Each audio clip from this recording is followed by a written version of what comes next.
Have you ever found yourself smiling on the outside while silently struggling on the inside?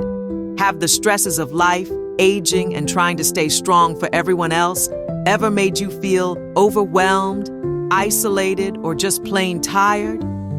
You're not alone. And today you're going to hear from someone who truly gets it. Taraji P. Henson, a name you know, a voice you trust, now in her early 50s has spent the last 2 decades lighting up our screens.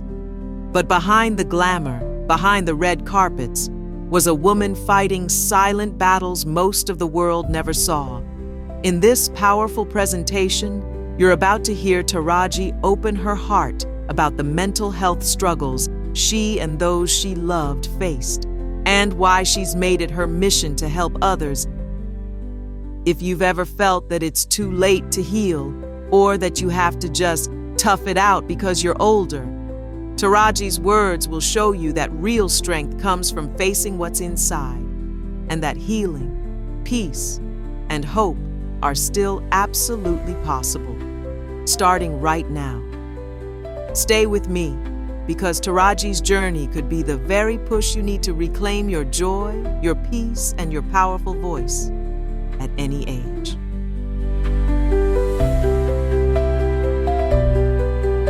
What I find disturbing in our community, the African American community, is that we can talk about a thyroid, we can talk about cancer, breast cancer, AIDS even, but we won't deal with the mental, and that's an issue.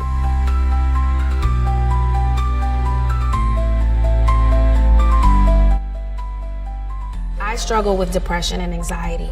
I would have to say I realized it about 2 years ago. I noticed the mood swings, like, one day I'd be up and the next day I'd be down, feeling like I don't want to go out in public, almost agoraphobic, like, too much to deal with, feeling really awkward in my skin, feeling out of sorts, and just down, like Debbie Downer, like a dark cloud. And then there would be days where my brain wouldn't stop racing, I would think of the most worst scenarios in the world, which would heighten my anxiety. And, people were like, you just need to meditate and yoga and things like that. And I would do that, but my brain would still race. For me, there was no shame when I started to recognize it. It was like, I have to get some help because I'm the life of the party. And when I go dark, I go dark. I don't want to leave the house. And my friends started to notice me pulling back. And my father, who also had his issues with mental health, was really open about it, about his manic depression. But as I think back, no one else really talked about it.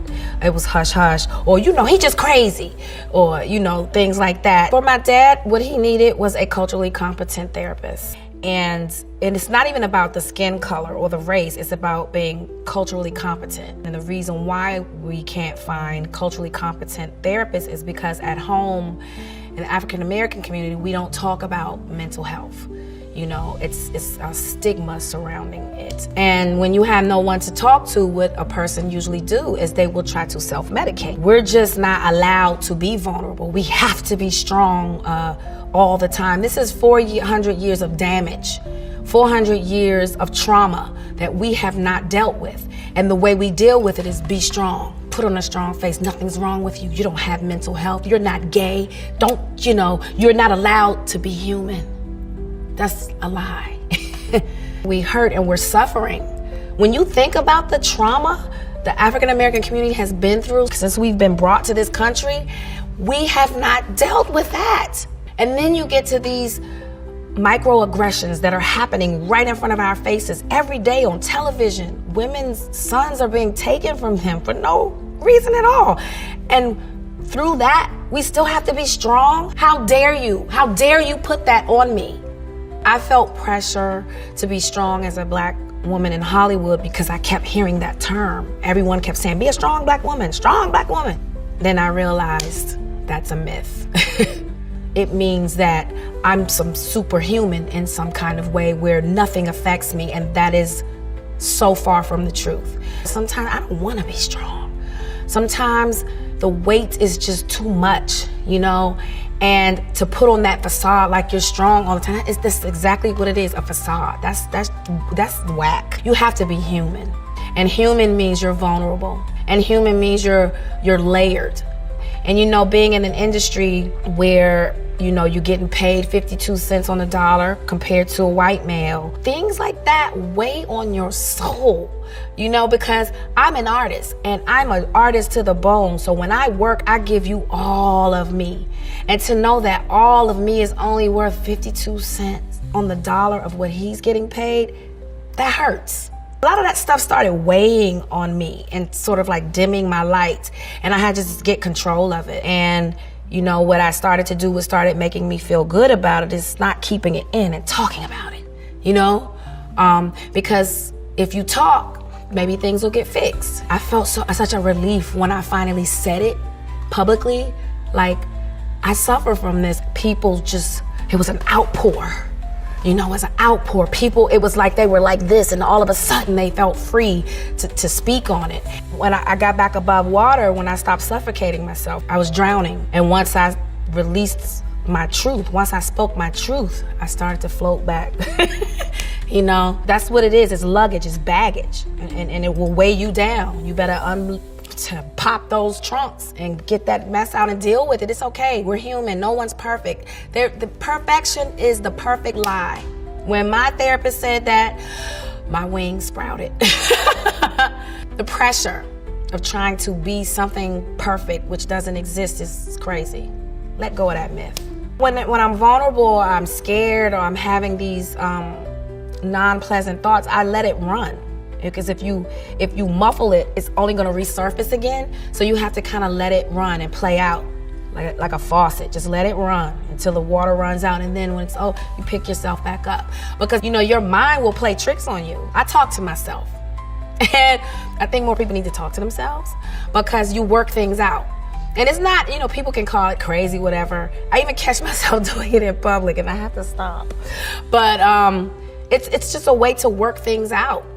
And it's okay. It's okay. I will have a full-on conversation with myself in the mirror. When you have issues and you have no one to talk to, and the walls are closing in and the voices are getting too loud, what I notice is people will start to self-medicate because you want to feel good, right? So then they turn to alcohol, they turn to drugs, and we're seeing this with the youth a lot. I'm a celebrity, and at this point, everybody kept asking me, do you have a charity? And I really couldn't find anything that I was passionate about, and then I was like, this is it. You know what I mean? Because this is something I'm really passionate about. This is something that is a necessity for me. And I said, we have to break this cycle of keeping our mouths closed. So I called my best friend, who also has a lifetime of suffering with anxiety, and that's when we decided to birth the Boris Lawrence Henson Foundation, named after my father. So I think he'd be really proud. I felt such an urgency to do something. I felt like it was my mission to give back to these children because they're having coping issues. And so my foundation is what we're trying to do is we're trying to get these babies while they're kids. So we infiltrate the school. We get counselors in there who can see a child dealing with a traumatic situation at home, because these kids come to school from trauma, from traumatic situations at home, and we expect them to learn and sit down and focus. I'm speaking up now because we are facing a national crisis.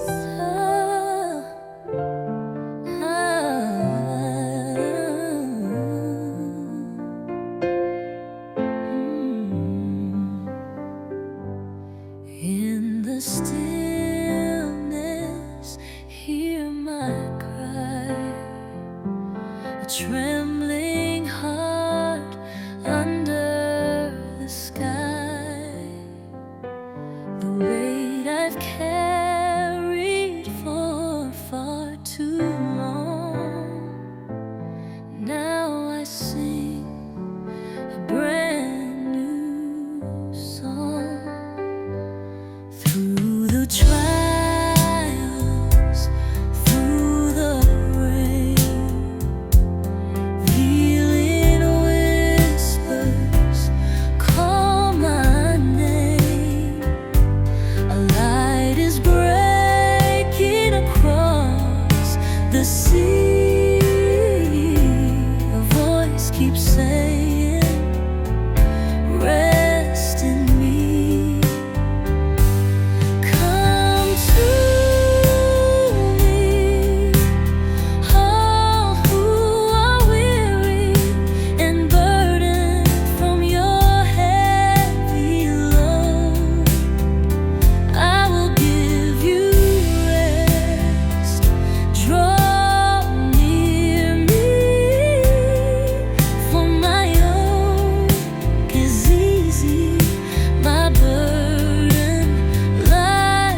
Wheels and tempest forge my way.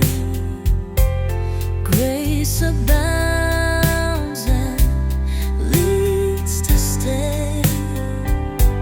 The hands that hold me never tire. They fan my hope, light my fire. In every storm, in every fight, through darkened paths, through the night. He's my anchor, never sway. His love guides me unafraid.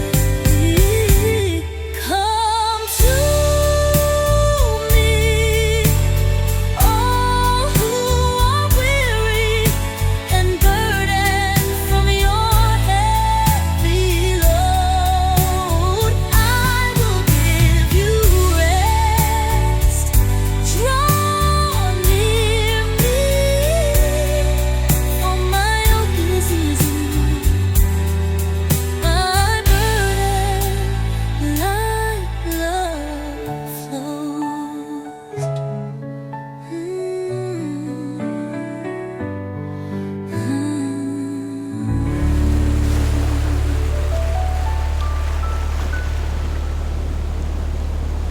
In 2018, Taraji founded the Boris Lawrence Henson Foundation in honor of her father. The foundation is dedicated to addressing mental health challenges within African American and underrepresented communities. Through culturally competent programs and initiatives, the Boris Lawrence Henson Foundation aims to destigmatize mental illness and provide accessible mental health resources.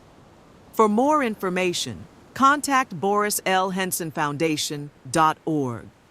If you found this information valuable, please like and share with your community today.